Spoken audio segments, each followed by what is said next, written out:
Okay, now let's welcome Mr. Edgar Perez to deliver a speech on technology innovation drives business restructuring.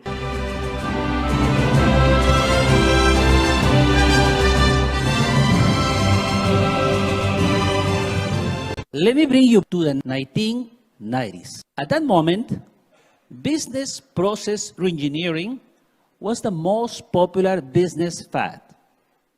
It was a new approach. Companies were falling behind, and they were looking for a new recipe. This promised companies a new way to do business, a new way to organize themselves that would help them become more customer responsive and, of course, respond better to the needs of shareholders. The idea behind this new methodology was to rebuild the processes in the organization. Over years, companies were running around processes doing the same things over and over and not adapting technology. We need this new methodology. We needed to start with a blank slate, with a new process, and start from scratch. Many of them adapted this new approach. Michael Hammer from MIT and James Champy from Harvard University became the most sought-after apostles of this new trend.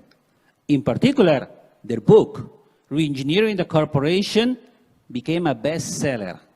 For more than 41 weeks, this book was on top of the New York Times bestseller list. Equally, the influence of Michael Hammer on business allowed him to become Time's top 25 person of most influence in America in 1996.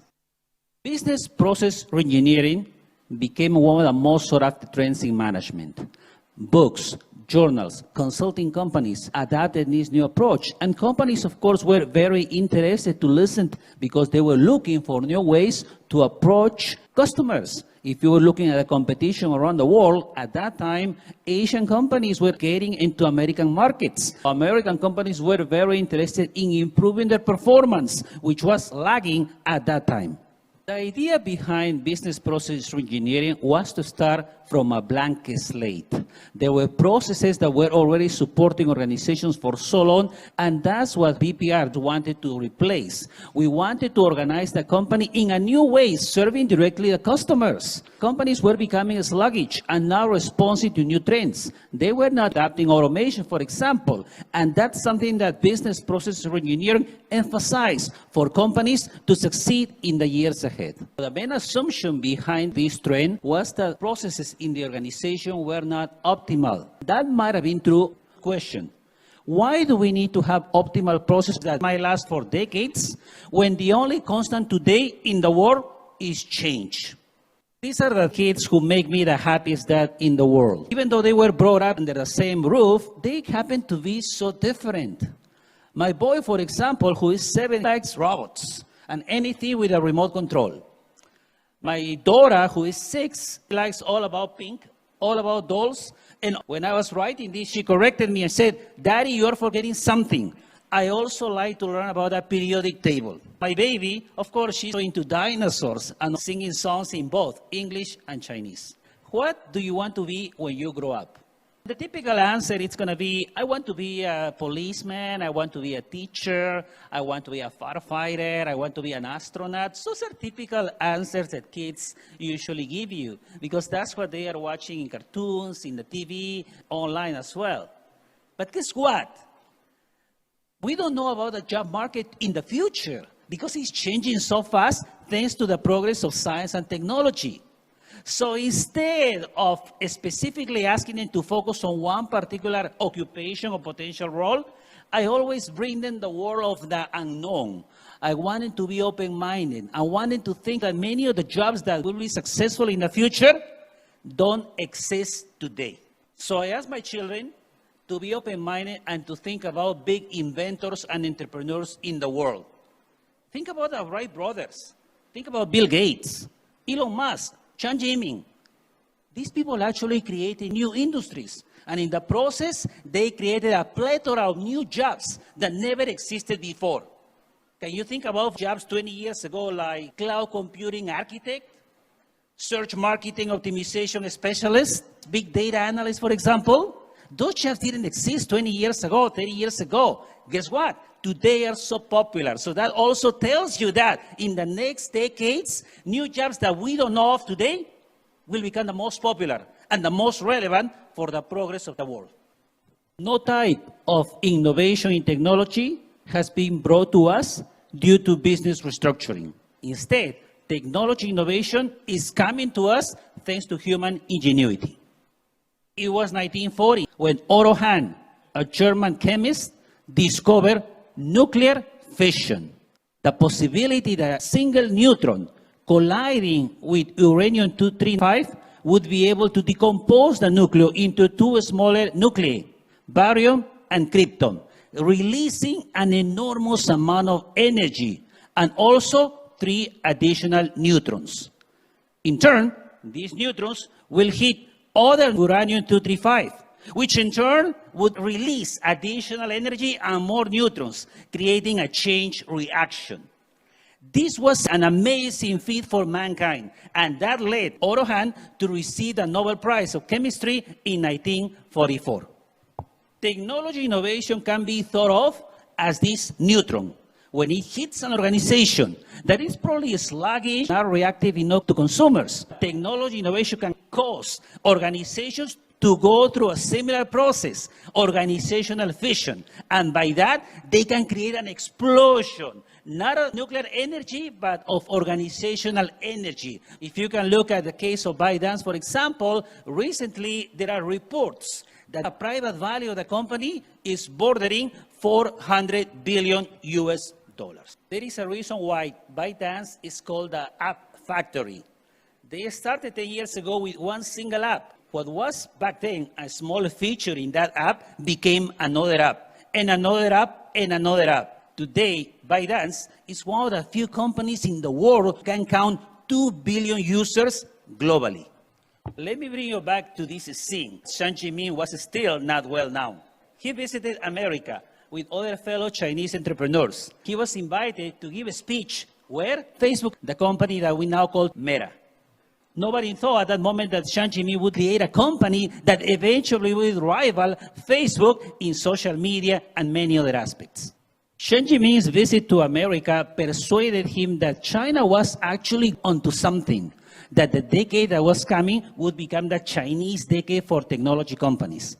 In fact, he discovered that many Chinese people in America were already using some of his popular apps, and they were appreciated by the users. That's when he realized that the execution by Chinese companies not only equal to American companies, but maybe even better. And that was what gave him hope to continue pursuing his dream to create a global company. How Chinese companies became so good? Because they were facing competition day in, day out. Every time a company in China would develop a new product, immediately dozens of copycats would try to replicate that. At the end of the day, the winner was the one preferred by the users. It was a perfect Darwinian jungle. So what will happen now if we bring this level of external competition inside the organization? In the same way that companies compete in the marketplace to become the preferred companies for users, why don't we think of this level of competition inside? When we reorganize the organization, when we apply the organizational fission concept, companies divide themselves, not through functional processes, but through teams, initiatives that can grow from small ideas, small features, to businesses inside the organization. Some of them might be sure bets in the short term. Some of them might be long term, but nonetheless, you create a combination of initiatives, and that's what can create value for the organization overall. Let's imagine we are in the middle of a board of directors session. The directors of the company are looking at the different projects in the organization, and they want to decide what type of initiatives we can support and what type of initiatives we can actually close. When these initiatives in the organization are organized through teams, each of these teams manager will be a mini CEO because he will have the ultimate responsibility about the success of this team. Equally, this manager will have the attribution to get resources from the company and access the best talent. When you have this autonomy in each of these teams, and when you have this access to resources and talent, you have performance. And that's what you need. So your best managers stay in the organization.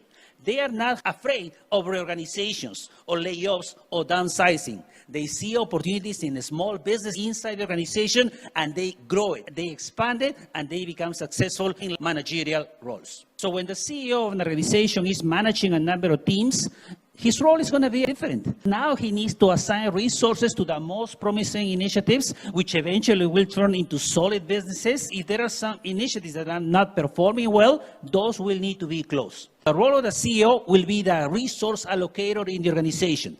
Equally, the role of senior management and the board of director changes because now they become VCs, the internal venture capitalists in the organization. They are the ones who are going to decide which of these initiatives perform well, will assign resources, will assign talent. These initiatives are not doing well, we need to definitely cut this off. So it's this active process that eventually leads us to the Biden's example. Organizational fission is not an approach for all organizations. CEOs will need to change the culture of their organizations. For example, as a CEO, would you be able to pay your best performers more than what you get in annual salary? Would you be able to reallocate your resources very quickly between different projects from underperformers to outperformers? That is something that demands a change in the culture of the organization.